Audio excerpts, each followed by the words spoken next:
Last video में हमने ये देखा था कि what is life management, why life management is important, obstacles of life management and benefits of life management. तो इस वीडियो में हम ये देखेंगे how to make successful life. तो इसके लिए कुछ हम पॉइंट्स को डिस्कस करेंगे।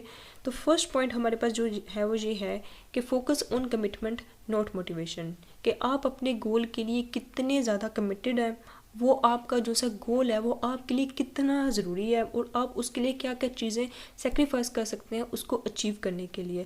अगर आप अपने लिए फुली कमिटेड है अपने गोल के लिए तो आपको मोटिवेशन भी जो उनसे मिलती रहेगी। अगर फॉर एग्जांपल एक स्टूडेंट की बात करें, अगर वो ये कमिटमेंट करता है कि मैंने इस सेमेस्टर में जो उनसा 3.5 या 3.9 जितनी भी जीपीए, फॉर एग्जाम्पल 3.9 जीपीए कहता है कि मैंने इस बार ले के ही रहनी है, उसने कमिटमेंट कर दिया है, तो अब वो जो उनसे है साथ साथ उसको मोटिवेशन भी जो उनसे मिलती रहेगी। तो अपने कमिटमेंट पे फोकस करें। वो स्टूडेंट की कमिटमेंट क्या है, 3.9 जीपीए, वो उस पर फोकस करता रहेगा तो उसको मोटिवेशन भी जो उनसे मिलती रहेगी। नेक्स्ट जो है हमारे पास वो ये है कि सीक नॉलेज नॉट रिजल्ट्स। अब वो जो सा उसने कमिटमेंट कर दी, उसने जो सा अब उसको वो रिजल्ट चाहिए, अब उस पर उसने जो सा उस जर्नी पे फोकस करे कि उस जो सा नॉलेज को गेन करता रहे, डिस्कवर करता रहे, एक्सप्लोर करता रहे। उससे क्या होगा कि वो जो सा उसको साथ साथ मोटिवेशन भी मिलती जाएगी, ना कि वो सिर्फ एक रिजल्ट का जो सा रट्टा लगा के रख ले कि जी मुझे 3.9 जीपीए चाहिए ही चाहिए। तो क्या होगा कि वो एक उसके लिए हेडेक भी बन जाएगा, उसको जो सा फ़ायदा नॉलेज भी उसको कोई गेन नहीं हुई और ना ही वो जो सा उसको उस चीज़ का रिजल्ट मिलेगा। तो जो सा अपनी जो उसने उस सेमेस्टर में एक अपना एक नॉलेज को गेन करे। So basically what's the point is seek knowledge not results, कि अपनी जर्नी को इंटरेस्टिंग बनाए। सो नेक्स्ट हमारे पास है कि मेक द जर्नी फन।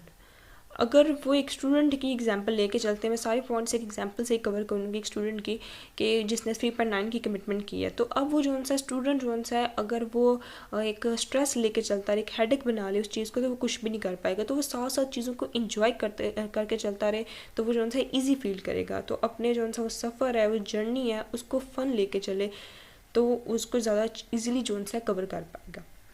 तो नेक्स्ट हमारे पास है get rid of stagnating thoughts. Negative thoughts भी आती रहती हैं और डिफरेंट थिंग्स जो उनसे इंसान को जो उनसे असरअंदाज होती रहती है। जैसे आपके थाट्स हैं वो आपकी फीलिंग्स को जो उनसे असरअंदाज करती है और आपकी फीलिंग्स जो उनसी है वो डिटरमाइन करती है कि आप कैसे अपने काम को देख रहे हैं।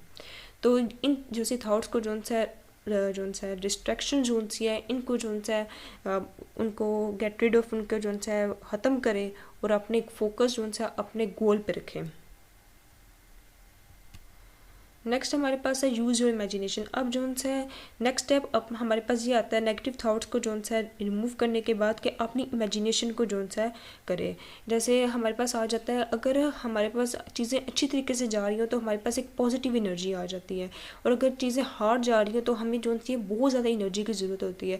तो अगर वो स्टूडेंट यही कहता रहे कि मुझे ये चीज़ नहीं पसंद, मैंने नहीं पढ़ना ये वो, तो क्या है कि वो नेगेटिव थाट्स उसके दिमाग में चलती रहेंगी।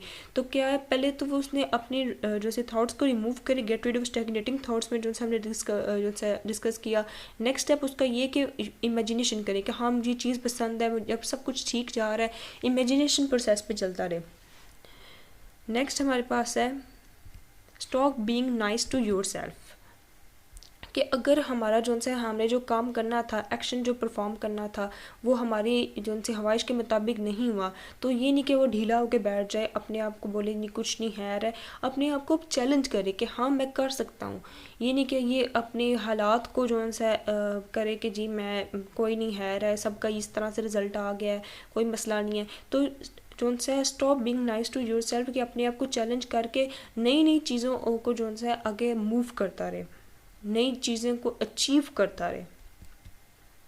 नेक्स्ट है get rid of distractions. Gate rid of distraction means कि हमारे पास मीनिंगलेस थिंग्स एंड डिस्ट्रैक्शंस जो आपके राह में हमेशा होती हैं। एक स्टूडेंट जो है अगर वो पढ़ रहा है तो जो है सोशल मीडिया या बहुत ज़्यादा चीज़ें जो सी उसको डिस्ट्रैक्ट करती हैं, तो उन चीज़ों को जो है दूर करके अपने गोल पे जो है फोकस करें। नेक्स्ट है डोंट रिलाई ऑन अदर्स, कि आप जो अपना काम करें, फॉर एग्जांपल अगर वो असाइनमेंट कंप्लीट कर रहे हैं, वो अपने किसी फ्रेंड या अपने किसी कज़न्स या किसी फैमिली मेम्बर पे जो है रिलाई ना करे, डिपेंड ना करे, अपना काम खुद करे। क्योंकि जब तक वो ये सोचता रहेगा कि मेरा काम कोई और कर दे, अगर वो ना करे तो उसका जो सा टाइम जो है वो भी मैनेज नहीं हो पाएगा और वो जो सा उसे टास्क परफॉर्म करना था वो भी नहीं हो पाएगा। तो अब किसी पे भी डिपेंड करने की कोई ज़रूरत नहीं है। नेक्स्ट है हमारे पास प्लान। प्लान मीन्स कि व्हाट व्हेन एंड हाउ। आपने जो आप काम कर रहे हैं उसको 3 स्टेप फॉरवर्ड लेके चलें कि अब जो उनसे अब इस वीक में जो नेक्स्ट वीक है, स्टूडेंट की बात कर रही हूँ मैं, कि अगर वो ये सोचे कि मैंने इस वीक में क्या क्या चीज़ें परफॉर्म करनी है, कौन सी चीज़ परफॉर्म करनी है, कैसे परफॉर्म करनी है और किस वक्त परफॉर्म करनी है, तो वो अपनी लाइफ को ईजिली मैनेज कर पाएगा। नेक्स्ट जो है हमारे पास protect yourself from burnout. Means के जो है वो ये नहीं कि वो अब एक हेडेक लेके चलता रहे, जैसे पहले ही बताया था कि इन्जॉय योर लाइफ, कि इस चीज़ की तरफ जो है करें, उसको इन जर्नी को इंटरेस्टिंग बनाए। तो उसमें यह है कि अब अपने आप को ये नहीं कि इसी चीज़ पर लेके चलता रहे, बीच में कुछ गैप्स ले अपनी चीज़ को। जैसे कि एम्प्लॉय की बात की जाती है, वो जो है डिफरेंट जो है लोकेशंस तब्दील करे, कभी फिजिकल परफॉर्म करें, कभी स्टिल काम करे, कभी जो है लॉजिकल काम करे, कभी क्रिएटिव काम करे। तो इसी तरह के एक स्टूडेंट की बात की जाए तो वो अगर सब्जेक्ट्स पढ़ रहा है तो जो है कभी क्रिएटिव सब्जेक्ट पढ़े, कुछ ऐसा जो उसको इंटरेस्टिंग लगता है, कभी जो है हार्ड कर ले, कभी कोई काम सिंपल कर ले। तो अपने आप को जो है बर्न आउट से जो है प्रोटेक्ट करे और एक आसान और इजी होकर जो है उस काम को करे। तो ये कुछ पॉइंट्स थे जो आपको अपनी जो लाइफ है उसको सक्सेसफुल बनाने में जो है काम कर जो से मदद देते हैं। तो अगर आपको वीडियो पसंद आई तो वीडियो को प्लीज़ लाइक कीजिएगा, चैनल को प्लीज़ सब्सक्राइब कीजिएगा और शेयर कीजिएगा। Thank you so much.